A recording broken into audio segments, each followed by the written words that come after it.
आणि यानंतर थेट औरंगाबादला जाऊयात. अकबरुद्दीन ओवैसी बोलतायत.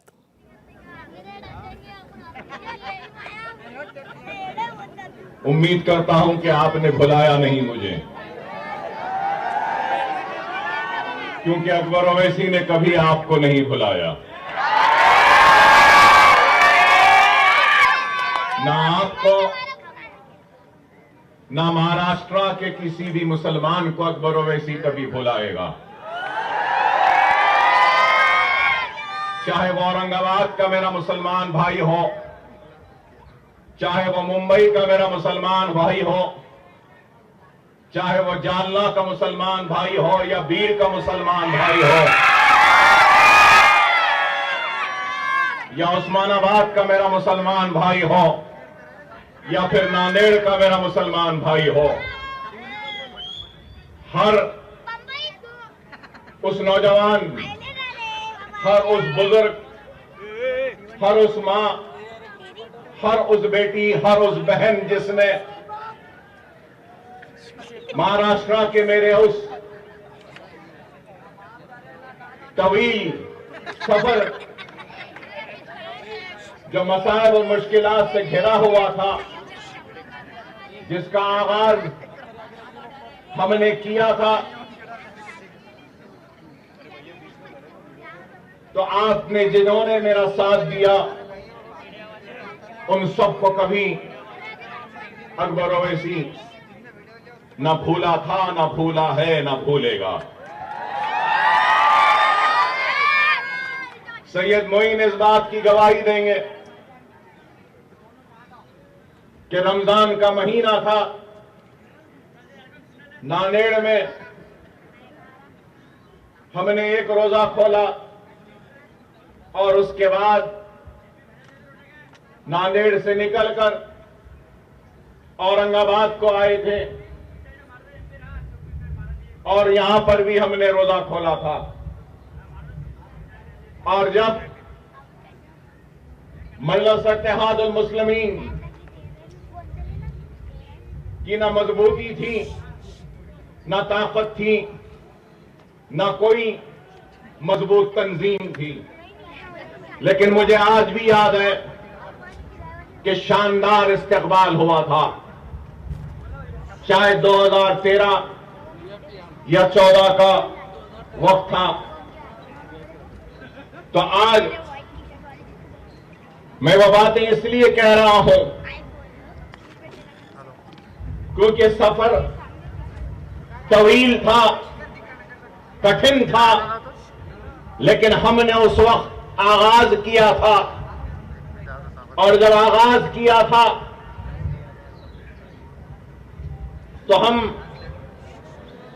बड़े ही चंद लोगों के साथ इस सफर का आगाज किया था, लेकिन आज सारे महाराष्ट्र में हजारों नहीं लाखों की तादाद में लोग जुड़ते गए, ये कारवां बनता गया और मजलिस इत्तेहादुल मुस्लिमीन महाराष्ट्र के मुसलमानों की दिलों पर हुकूमत करने लगी, दिलों को जीत कर उनके दिलों में जगह बनाने में कामयाब हुई। और आज न सिर्फ औरंगाबाद के लिए एक तारीखी दिन है, बल्कि मेरी जिंदगी के लिए भी एक तारीखी दिन है कि आज एक स्कूल का, एक एजुकेशनल कैंपस का संगे बुनियाद रखा जा रहा है।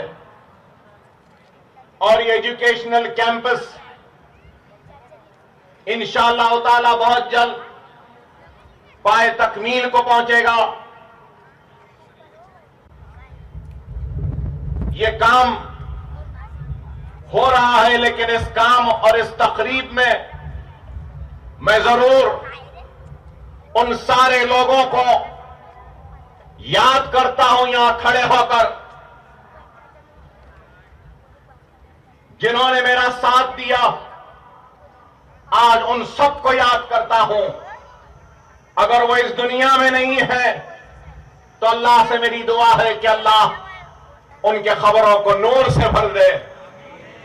जिन्होंने भी अकबरुद्दीन ओवैसी के खाने से खाना मिलाकर एक कदम भी आगे बढ़ाया है, तो अल्लाह अगर इन इमारत में पढ़ने वाले बच्चों की दुआओं से जो अजर जो सवाब देगा, तो मेरी अल्लाह से दुआ है कि अल्लाह तो इसका अजर सिर्फ मुझे न दे, मेरे साथ खाने से खाना मिलाकर एक कदम चलने वाले हर उस शख्स को भी उसका अजर दे जिनकी वजह से आज का ये दिन हमको नसीब हुआ। जो लोग अल्लाह को प्यारे हो गए, मैं उनको भी याद करता हूं और उनको भी याद करता हूं जो लोग किसी वजह से हमसे दूर हो गए। आज वो दूर है, लेकिन कल हमने जब सफर का आगाज किया था तो ये हमारे साथ थे। अल्लाह से दुआ है कि अल्लाह आने वाले कल में फिर से उनको हमारे करीब कर दे। अकबरुद्दीन ओवैसी अपने मोहसिनों को कभी नहीं भूलता। अकबर ओवैसी की आदत है कि अगर उसके लिए कोई एक कंकड़ भी उठाएगा तो अकबरुद्दीन ओवैसी जिंदगी भर उसके एहसान को कभी फरामोश नहीं करता, ना कभी भूलेगा।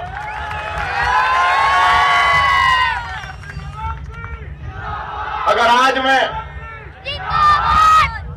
उन सारे लोगों को याद करता हूं तो मैं आज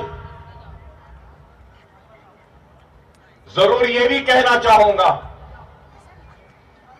कि 2 से 3 साल से सारी दुनिया कोविड नाम की एक बीमारी से लड़ रही है और कोविड की वजह से कई लोग अल्लाह को प्यारे हो गए।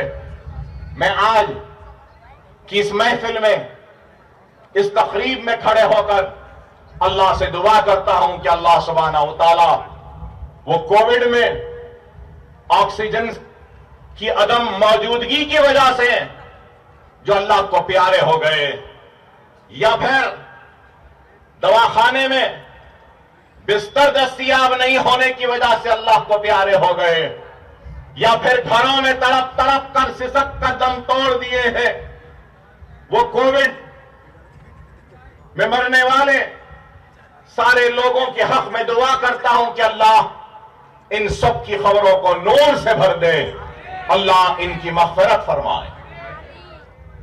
दुआ करता हूं कि अल्लाह उनके अफराद खानदान को सब्र जमील अता फरमाए और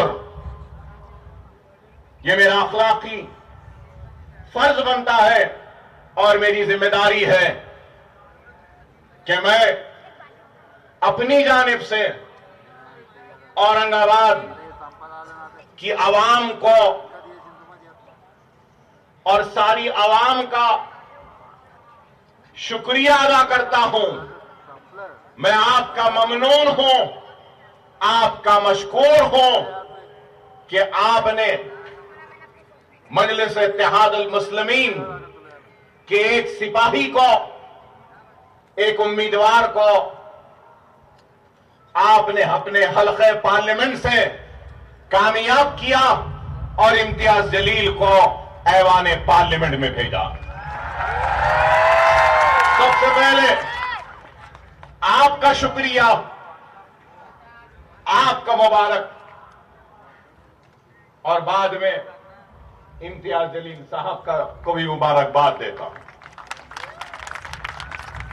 बहुत दिन बाद आया, इसलिए जरूरी था इन बातों को कहना, और यह बात आपके सामने जरूर रखना चाहता हूं कि आज हिंदुस्तान में तालीम के शोबे में, रोजगार के शोबे में, तरक्याती सरगर्मियों को अगर देखते हैं और अगर अक़लियतों की आबादियों का जायजा लेते हैं तो सबसे पिछड़े हुए, सबसे पीछे, सबसे पसमानदा और सबसे आखिर में अगर कोई है तो वो मुसलमान है। चाहे वो गोपाल सिंह कमीशन की रिपोर्ट हो, चाहे वो गुजराल कमेटी की रिपोर्ट हो, चाहे वो सच्चर कमेटी की रिपोर्ट हो, चाहे वो कुंडू कमेटी की रिपोर्ट हो, चाहे वो महमूदुर रहमान कमेटी की रिपोर्ट हो या कोई भी रिपोर्ट हो, हर रिपोर्ट ने यही बात कही कि सबसे पीछे, सबसे पिछड़ा हुआ, सबसे कमजोर और सबसे आखिर में अगर कोई है तो वह हिंदुस्तान का मुसलमान है। और आज अगर मैं मुसलमान की बात करता हूं तो लोगों को एतराज होगा, लोग कहेंगे कि अकबर ओवैसी मुसलमान की बात कर रहा है। हां, मैं मुसलमान की एबीपी माझा, उघडा डोळे बघा नीट।